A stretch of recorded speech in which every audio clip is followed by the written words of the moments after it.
Yo guys, today is day 352 of making a YouTube video every day for 365 days and seeing where God takes me. Right now it is 5 minutes past midnight. I have been writing and typing for the last 6 or 7 hours, non-stop. Currently typing, you know how it goes. And I just want to read you guys what I've been writing. I'm gonna read it directly off the screen because I'm so tired, I'm so drained. I don't even have the capacity to think about what it is I've been typing. But I've just finished going through this lesson, this chapter that I've wrote, and well, massive voice break. But this is the title of this lesson is "You Don't Defeat Sin by Fighting It."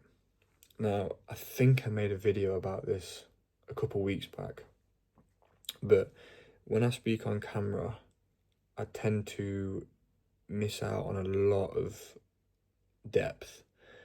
And when I write, I can really think about what it is I'm saying. So I'm going to read directly off of this. I'm not going to read the whole thing because this one lesson is 6 pages.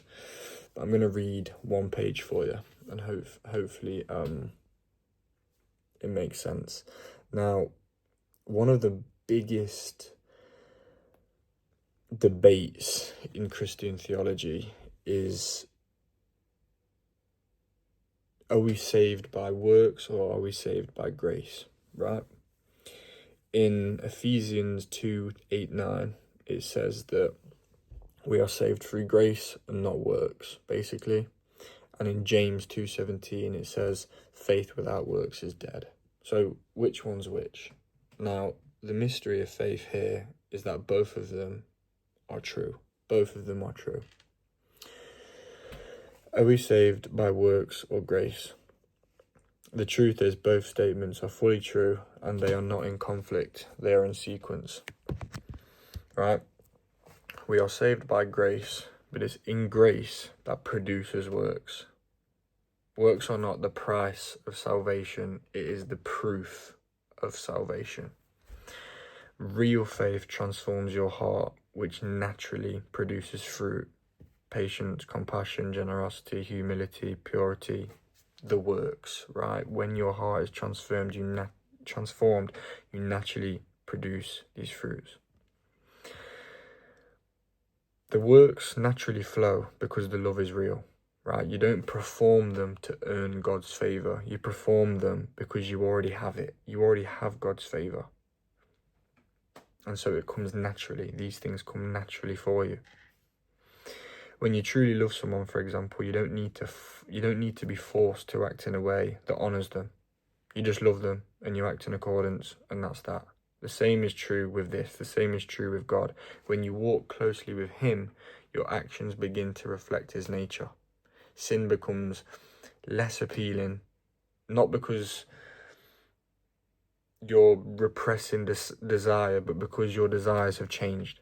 Right? You don't defeat sin by fighting it. You defeat sin by becoming so close with God that your desire to sin slowly dies because there's no need for it anymore. The shininess of temptation is less and less and less shiny. And that's what grace does. It doesn't just forgive, it transforms. The danger of all of this, however, comes from when people claim faith, but they remain unchanged, right? They claim that they've got all of this faith, but their works don't show it. They talk about grace, but live as if sin is harmless. That's not grace, mate. That is just illusion. We live in a time where sin has been rebranded as self-expression. People say, God made me this way, right? To basically just excuse what separates them from God and what separates them from Him. But the truth is that sin always separates, no matter what the sin is, even when it looks beautiful. When it looks beautiful, when it's been painted in gold and silver and this and that, even when it feels justified, mate. It dulls your spirit, it numbs your conscience, it silens your discernment, and the more you indulge in it, the further you drift. Often without noticing how far you've gone. And then when you're all the way over there, it's so difficult to see God again because you've gone so far away. The beautiful thing about this is, though, when you do finally turn back, he's there with his arms open saying, come back, mate, come back. When I realised this, when I realised how far I drifted, I felt the weight of it. I wanted to change, and I thought that the solution was to therefore then fight harder. But the breakthrough came not from fighting, but from surrendering. All throughout this book, surrendering is it comes constantly throughout this book. Surrendering. What does it actually mean to surrender? That is a video for another day. And when I realised this, I stopped asking, how do I stop sinning? And started asking, how do I actually just start getting closer to God instead? And that question changed everything for me. And I'm going to leave it there, because as you can probably tell, I'm absolutely whacked. I'm so tired. But this lesson, this chapter, also goes more into suffering. It goes more into what the Orthodox Christians believe about suffering, and how I could get into it, but the book will speak for itself. But with all of that being said, I'm going to get myself to bed. I literally haven't messaged anyone. If any of you guys are watching this, and think, why has Zach not replied to me? Know that it's because I'm absolutely locked in right now, and this is my main focus. But I'll be back. I'll be messaging you all back soon, because I'm getting a lot of DMs on Instagram. I've got a lot of WhatsApp messages. I've got emails. I'll be getting back to you when I'm back.